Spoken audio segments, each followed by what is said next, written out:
میرے نبی پاک صلی اللہ علیہ وسلم نے 3 باتیں بیان کی اور بڑے میٹھے، بڑے ٹھنڈے، بڑے خوبصورت.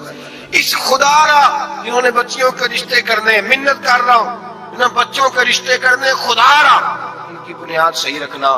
ہم تو ایک سائڈ پہ ہو جائیں گے، بڑے لوگ تو بڑی جلدی کونوں میں گھس جائیں گے. ان کو آگ میں نہ جھونکنا، خدا را بیٹے کے ساتھ ظلم نہ کرنا، بیٹی کے ساتھ زیادتی نہ کرنا. ان کو ساری زندگی آپس میں جھگڑنے کے لیے تنہا نہ چھوڑ دینا. میرے نبی کریم صلی اللہ علیہ وسلم نے فرمایا 3 چیزیں دیکھ کے لوگ شادی کرتے ہیں. حضور کیا؟ اللہ کے حبیب نے فرمایا لوگ دولت دیکھ کے شادی کرتے ہیں. اپنی بیٹے اور بیٹے کی شادی دولت دیکھ کے نہ کرنا، دولت متکبر بنا دیتی ہے.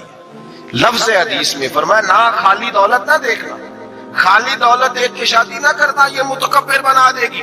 اور جو بیوی دولت لے کے آئے گی، جب وہ خامد کو عزت نہیں دے رہی تو خامد کی ماں کا تو دوسرا حصہ ہے، خامد کے باپ کا تو تیسرا درجہ ہے، اس کے بہن بھائیوں کا تو چوتھا درجہ ہے. تو بھائی جو خامد کو ہی سمجھتی ہے کہ یہ تو میری دولت کے پیچھے آیا ہے، تو کسی اور کو کس نظر سے وہ دیکھے گی؟ میرے نبی کریم علیہ السلام نے فرمایا لوگ چہرے کی ظاہری خوبصورتی دیکھ کے شادی کرتے ہیں، ظاہری خوبصورتی دیکھ کے، خالی حسن دیکھ کے شادی نہ کرنا، یہ تو سرکش بنا دیتا ہے. حضرت ابوبکر شبلی رحمۃ اللہ علیہ صوفی بزرگ تھے. ایک نوجوان آ گیا، کہنے لگا حضور میں آپ کی بیٹی پہ عاشق ہو گیا ہوں، اور میں ڈائریکٹ اس کی طرف نہیں گیا، میں نے اس کو کوئی وسوسہ دے کے اپنے ساتھ اس کو ایڈجسٹ کرنے کی کوشش نہیں کی، میں اخلاقیات کے دائرے میں رہ کے رشتہ لینے آیا ہوں. فرمایا تجھے میری بیٹی کی کون سی چیز اچھی لگی؟ نوجوان کہنے لگا خوبصورت بڑی ہے. آپ نے فرمایا ٹھیک ہے تو 1 مہینے کے بعد آنا، میں تیرا رشتہ کر دوں گا. حضرت نے اس کو دوائی کھلائی، بچی کو دست آنے لگے، پخانے لگ گئے. 1 مہینہ سارا وہ پخانے کرتی رہی، اور جب پخانا کرتی تو ایک مٹکے میں گھڑے میں سنبھال دیتے. 1 مہینے کے بعد وہ نوجوان آیا، اس نے دیکھا کہ اس کی آنکھوں کے نیچے سیاہیاں پڑ گئی ہیں، رنگ بدل گیا ہے، کمزور ہو گئی ہے، ہاتھ کانپتے ہیں، ہڈیوں کا گٹھا بن کے لگی ہوئی ہے. فرمایا آجا میں تیار ہوں. پردہ ہٹایا کہ جی میری بیٹی ہے شادی. کہنے لگا میں نے تو نہیں اس سے شادی کرنی. کہ تو کہتا تھا عشق ہو گیا ہے، پیار ہو گیا ہے. تو اس نے کہا صاحب میں تو اس کی خوبصورتی سے پیار کرتا تھا. تو آپ نے فرمایا اگر شادی کے بعد میری بیٹی بیمار ہو جاتی، اگر نکاح کے بعد اس کے حالات بگڑ جاتے تو کیا کرتا؟ آپ نے فرمایا ادھر آ میں تجھے بتاؤں تجھے پیار کس چیز کے ساتھ تھا. اس کا بازو پکڑا اور گند والے مٹکے پہ لے گئے. فرمایا تو اس گند سے پیار کرتا، یہ ہے تیری محبت. میرے نبی پاک صلی اللہ علیہ وسلم نے گھر ٹوٹنے سے بچانے کا نسخہ پہلے یہ بتایا. فرمایا خالی دولت دیکھ کے شادی نہ کرنا، دولت متکبر بنا دے گی. اور خالی حسن دیکھ کے شادی نہ کرنا، حسن آدمی کو سرکش بنا دیتا ہے. حضور کیا دیکھے؟ فرمایا دین دیکھ کے شادی کرنا، اللہ تمہارے لیے برکت پیدا فرما دے گا. دین دیکھ کے نکاح کرو، دین دیکھ کے نکاح کرو. محبوبہ یہ دین والا لفظ کس کے لیے ہے؟ فرمایا ادھر آؤ، کائنات میں اگر اللہ نے سب سے شان والی بیٹی دی ہے تو مجھے دی ہے، اور میں اس علی کو دے رہا ہوں جس کا مکان بھی کوئی نہیں، کاروبار بھی کوئی نہیں، جس علی کا بظاہر کوئی بینک بیلنس نہیں، کوئی مربع نہیں، کوئی شے نہیں. حضور علی کے پاس کیا ہے؟ فرمایا میرا علی عشاء کے بعد قرآن شروع کرتا ہے تو فجر سے پہلے ختم کر دیتا ہے. میرا علی صبح کی نماز کے وقت تلاوت شروع کرتا ہے تو ظہر سے پہلے قرآن مجید پڑھ دیتا ہے. فرمایا رزق کھاتا ہے، تھوڑا کھاتا ہے پر حلال کا کھاتا ہے. فرمایا پاکیزہ روٹی کھاتا ہے، اور جب میدان میں نکلتا ہے تو برادری کے لیے نہیں نکلتا. جب تلوار لے کے نکلتا ہے تو یہ مکے کے لیے نہیں لڑتا، یہ تلوار لے کے نکلتا ہے تو قومیت کے لیے نہیں لڑتا. بابو کس لیے لڑتا ہے؟ فرمایا یا خدا کے لیے لڑتا ہے یا محمد مصطفیٰ کے لیے لڑتا ہے. اس کی تلواریں پاکیزہ، نظریات پاکیزہ. دیکھو میں بیٹی کا نکاح کہاں کر رہا ہوں. میرے بھائی تو نے رشتے کی بنیاد ٹھیک نہیں رکھی تو یہ ٹوٹ گیا. لیکن آپ کہتے ہیں مصری صاحب آپ نے نیچے جو ہے نا وہ بنیاد، اس کی بیس جو تھی، نیو جو تھی وہ صحیح نہیں تھی تو دیوار گر گئی. جب بنیادی حسن تھا تو مان پڑ گیا، ختم ہو گیا معاملہ. جب بنیادی دولت تھی تو کب تک لالچ پورا ہوگا، کب تک آپ دیں گے؟ دین اللہ کرے ایسے لوگ بھی ملے جو کہے پہلے پوچھ لینا بچہ نمازی ہے کہ نہیں. اللہ کرے کہ رشتے ڈھونڈتے وقت یہ کوئی پوچھنے لگ جائے. اللہ کرے کہ کوئی پوچھنے لگ جائے کہ بچی پردہ دار ہے کہ نہیں. اللہ کرے کو پوچھنے لگ ہی جائے کہ بچہ قرآن شریف کے ساتھ دلچسپی رکھتا ہے کہ نہیں، اسے حضور کی نعتیں اچھی لگتی ہیں کہ نہیں، وہ نبی پاک کے نام کا نعرہ لگانا جانتا ہے کہ نہیں، کبھی اس کی آنکھوں میں مصطفیٰ کے لیے کوئی آنسو آیا ہے کہ نہیں. کبھی وہ تڑپا ہے کہ نہیں، کبھی وہ رویا ہے کہ نہیں، کبھی اسے محبوب پاک علیہ السلام کی غلامی پہ ناز ہوا ہے کہ نہیں، کبھی ایسا ہوا ہے کہ وہ سر پہ پگڑی باندھ کے، چہرے پہ داڑھی سجا کے، سفید رنگ کا جوڑا پہن کے شیشے کے آگے کھڑے ہو کے کہتا ہو آج میں بڑا حسین لگ رہا ہوں اس لیے کہ میں اپنے محمد عربی کے لباس میں لپٹا ہوا ہوں، اپنے رسول کا میں نے انداز اپنایا ہے۔ اللہ کرے ایسے بھی ہونے لگے۔ یہاں تک ہوتا ہے اماں کہتی ہے بیٹے پیر صاحب سے کہنا تھوڑا موقع دے، تیری شادی کر لیں اس کے بعد ٹھیک ہے پھر داڑھی شاڑی۔ تو میں کہا کرتا ہوں بی بی لانی کاہے کو ہے جسے داڑھی پسند نہیں، لانی کاہے کو ہے جس کو داڑھی پسند نہیں۔ قرآن مجید فرقان حمید نے میاں بیوی کا جو رشتہ بیان کیا ہے نا، وہ اس رشتے کو آپ سمجھیں جو قرآن پاک نے میاں بیوی کا رشتہ بیان کیا۔ کہا ہن لباس لکم وانتم لباس لہن، فرمایا بیویاں تمہارا لباس ہیں اور تم ان کا لباس ہو، وہ تمہارا لباس ہیں اور تم، اللہ اکبر، کیسا خوبصورت لفظ قرآن پاک نے، ہن لباس لکم وانتم لباس لہن، فرمایا وہ تمہارا لباس ہے اور تم، سمجھ آ رہی ہے نا جی بات کی، وہ تمہارا لباس ہے اور تم ان کا لباس ہو۔ تین خوبیاں تو ہر لباس میں ہوتی ہیں، تین چیزوں کے لیے لباس پہنا جاتا ہے، تین چیزیں، تین قسم کی آسائشیں لباس میں پائی جاتی ہیں، اس پر تو تمام مفسرین کا اتفاق ہے۔ سب سے پہلی چیز لباس جو ہوتا ہے وہ بندے کو گرمی اور سردی سے بچاتا ہے۔ سخت سردی میں لباس لے لیں تو بندہ سردی سے بچ جاتا ہے۔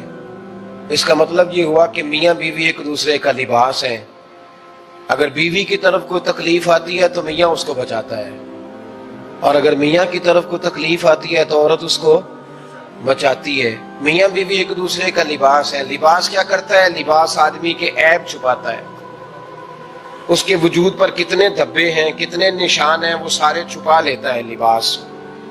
میاں بیوی ایک دوسرے کے عیب چھپانے والے ہوتے ہیں، عیب بتانے والے، رونا رونے والے نہیں ہوتے کہ بی بی جب بھی بیکے گئی اس نے جا کے رونا شروع کر دیا، اتنی میں تانگو دوسرا ہے ہی کوئی نہیں۔ اور خامد صاحب جب بھی ملے انہوں نے ایک ہی راگ الاپنا شروع کر دیا کہ میری کیا بات تھی، مجھے مل کیا گیا ہے، میں کیا تھا، میرے ساتھ ہوا کیا ہے۔ تو لباس ہے، ایک دوسرے کا عیب چھپائیں گے، بولیے ایک دوسرے کا عیب چھپائیں گے، ایک دوسرے کی غلطیوں کی پردہ پوشی کریں گے۔ اور تیسرا لباس کا کیا مقصد ہوتا ہے؟ لباس شخصیت کا آئینہ دار ہوتا ہے۔ لباس آدمی کی اچھی اور خوبصورت طبیعت کا حصہ ہوتا ہے۔ جو لباس ہوتا ہے وہ انسان کو زینت بخشتا ہے، خوبصورت کر دیتا ہے۔ داڑھی والا آدمی ننگے سے پھرے تو خوبصورت نہیں لگتا، ٹوپی پہن لے تو بڑا پیارا لگتا ہے، ٹوپی پہنے تو بڑا، اور اگر امامہ باندھ لے تو نور نالا نور ہونا شروع ہو جاتا ہے۔ اللہ کرے آپ خوش ہو جائیں، آمین تو کہہ دیں، اور اللہ کرے فجر کی نماز آپ امامہ باندھ کے پڑھ لیں، آمین تو کہیں۔ چلو کوئی جنہ دی داڑھی نہیں انہوں نے رکھنی چاہیے، جنہ دی نہیں ہونا نو موضوع نہیں تھا، پر ہماری بھی مجبوری ہے، داڑھی آ ہی جاتی ہے، ہر موضوع میں شامل ہو جاتی، رکھنی چاہیے۔ سب یاد رکھیں لباس آدمی کو زینت دیتا ہے۔ قرآن مجید کے لفظوں پہ غور کرو، اگر تو شادی کے بعد بیوی کے آنے کی وجہ سے خامد کو سکون نہیں ملا تو اس کا مطلب ہے اس نے گھر کو زینت نہیں دی، اور اگر شادی کے بعد اس بچی کو تحفظ نہیں ملا، اس کو اپنے گھر کے اندر سکون نہیں ملا، تو اس کا مطلب ہے خامد نے اسے زینت، اس لباس نے زینت نہیں دی۔ میاں بیوی ایک دوسرے کا لباس ہے، اس مقدس رشتے کو اسلام نے باندھا، اور لباس کہہ کے باندھا۔ میرے رسول کریم علیہ السلام نے پہلے تو خارجی لوگوں کو منع کیا ہے۔ میری ذاتی رائے یہ ہے کہ میاں بیوی کی ذاتی لڑائی کوئی بھی نہیں ہوتی، ذاتی لڑائی، میری باتوں کی سمجھ تو آ رہی ہے نا آپ دوستوں؟ کوئی نہیں آ رہی؟ اللہ جزا دے آپ۔ میاں بیوی کی ذاتی لڑائی کوئی نہیں ہوتی، ہوتا پتہ کیا ہے؟ لڑکے سے پوچھیں کہ بتائیں جناب کیا حال ہے، تو کہتے ہیں بیوی میری صحیح ہے، اس کے گھر والے نہیں صحیح۔ سنے آپ نے بھی کبھی یہ لفظ؟ تو اسی طریقے سے اگر لڑکی سے پوچھیں کہ تیرا کیا حال ہے، تو کہتی ہے خامن تو میرا دھیان رکھتا ہے، اس کی اماں نہیں خیال رکھنے دیتی۔ تو لڑائی جو ہوتی ہے وہ تیسرے آدمی کی وجہ سے ہوتی ہے۔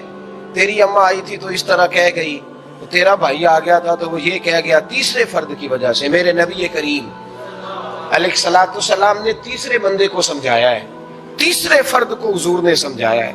نبی پاک علیہ الصلوۃ والسلام نے فرمایا خبردار، ماں، بھائی، بیٹا، باپ سارے لحاظ کریں، بسنے دے میاں بیوی کو۔ اگر شادی کر دیا تو ان کو سکون سے رہنے دو۔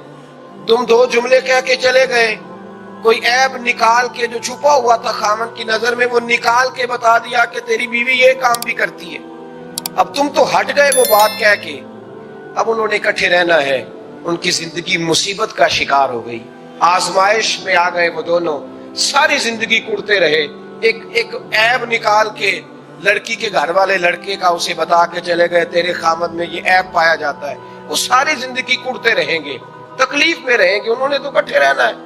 بتانے والا چلا گیا، میرے رسول کریم صلی اللہ علیہ وسلم فرماتے ہیں لعنتی ہے وہ شخص، لعنتی ہے وہ شخص۔ یا رسول اللہ کون سا؟ فرمایا جو بیوی کو مرد کے خلاف اکساتا ہے اور مرد کو بیوی کے خلاف اکساتا ہے، وہ لعنتی ہے، ملعون ہے، رحمت الہی سے دور ہے وہ شخص۔ انہیں قریب کرنے کی کوشش کر، تو ان کے اندر محبت پیدا کرنے کی کوشش کر۔ میرے نبی کریم علیہ الصلوۃ والسلام نے جب حضرت سیدہ فاطمہ الزہرا رضی اللہ تعالی عنہا اور جناب سیدنا علی المرتضی رضی اللہ تعالی عنہ کی شادی کی، تو نبی پاک نے دونوں کے سر جوڑے اور دونوں کے درمیان محبت کی دعا فرمائی، دونوں کے درمیان محبت کی دعا فرمائی۔ اور نبی پاک صلی اللہ علیہ وسلم حضرت فاطمہ کے سامنے جناب علی کے فضائل بیان فرماتے، اور جناب علی آتے تو نبی پاک فرماتے فاطمہ تو میرے وجود کا حصہ ہے، وہ تو میرے جگر کا ٹکڑا ہے۔ تو ان دونوں کے درمیان الفت پیدا، یہ سب سے پہلے تو خارجی لوگ اس بات کا خیال کریں، سب سے پہلے تو خارجی لوگ خیال کریں، توجہ دیں کہ ان کو بکھرنے سے بچائیں۔ اب میاں بیوی بھی سمجھ لیں کہ ہماری ذمہ داریاں کیا ہیں۔ مسند امام احمد بن حنبل میں حضرت ابو درداء رضی اللہ تعالیٰ عنہ سے حدیث مروی ہے، نبی کریم صلی اللہ علیہ وسلم کی بارگاہ میں ایک خاتون نے آ کے عرض کیا، یا رسول اللہ صلی اللہ علیہ وسلم مجھے بتلائیے خامن کا حق کیا ہے۔ یہ جو حدیث سنانے لگا ہوں نا، یہ بیٹی کو سنانی ہے، جا کے یہ ٹیلی فون کر کے بہن کو سنانی ہے، صرف بیوی کو سنانے کی نہیں ہوتی یہ چیزیں۔ یہ حدیث بیٹی کو سمجھائیں، بہن کو سمجھائیں، ان لوگوں کو سمجھائیں، تاکہ اور یہ یاد رکھیں خامند کے حقوق اگر بچی کے گھر والے اسے سکھائیں نا تو اس کی سمجھ میں جلدی آ جائیں گے، اور بیوی کے حقوق اگر خامند کے گھر والے اس کو سمجھائیں تو اس کی سمجھ میں بات جلدی آئے گی، وہ خیر خواہ سمجھتے ہیں اپنے رشتہ داروں۔ یہ والی حدیثیں ان لوگوں کو سنانی چاہیے جن لوگوں کا بچہ ہے یا بچی ہے، متعلقہ آدمی حقوق بیان کرے۔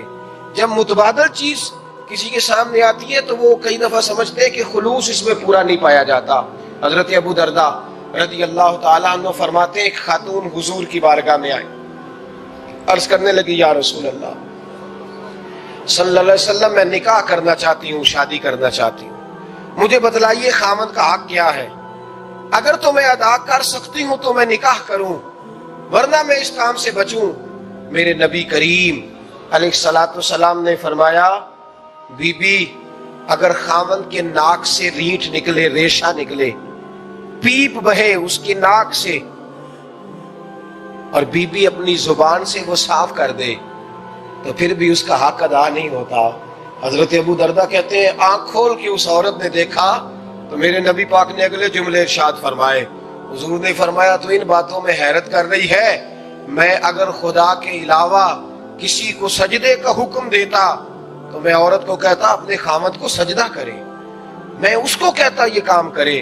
میرے رسول کریم علیہ الصلوۃ والسلام نے حقوق کا تعین فرمایا، حقوق کا تعین فرمایا، اور نبی کریم صلی اللہ علیہ وسلم نے فرمایا جو عورت اس حال میں مر گئی، اس حال میں دنیا سے گئی کہ اس کا خامد اس سے راضی تھا، اس کا شوہر اس سے راضی تھا، اس کا گھر والا اس سے مطمئن تھا، تو میرے نبی پاک فرماتے ہیں جب دنیا سے جائے گی تو رب کریم جنت کا دروازہ کھول کے فوراً ہی جنت میں داخل فرما دے گا، اس کو بغیر روک ٹوک جنت دے دی جائے گی۔ شرط یہ ہے کہ وہ جب دنیا سے جائے تو اس حال میں جائے کہ اس کا خامد اس سے شکوے نہ کرتی پھرے، شکایتیں نہ کرتی پھرے، شکایتیں نہ کرے۔ ہمارے زمانے میں شکایتیں ہوتی ہیں، اور خواتین عورتیں اس بات کو سمجھتی نہیں کہ اللہ نے جو میرے نصیب میں رکھا تھا اور جو خامد رب نے میرے لیے پسند کیا تھا وہ اللہ نے مجھے عطا فرما دیا ہے۔ وہ شکوے کرتی ہیں، شکایات کرتی ہیں، اور دوسری عورتوں کو سامنے رکھ کے وہ فلاں کے حصے میں یہ چیز آئی، فلاں کے حصے میں یہ چیز آئی، فلاں کا خامد یوں کرتا ہے، شکوہ کرتی ہیں۔ میرے رسول پاک علیہ السلام نے فرمایا عورتیں کثرت سے جہنم میں جائیں گی، کثرت سے۔ تو ایک صحابی رو پڑے، ایک حدیث میں لفظ یہ ہے رو پڑے، عرض کرنے لگے یا رسول اللہ وہ ہماری مائیں بھی ہیں، بیٹیاں بھی ہیں، بہنیں بھی ہیں، حضور جہنم میں جائیں گی؟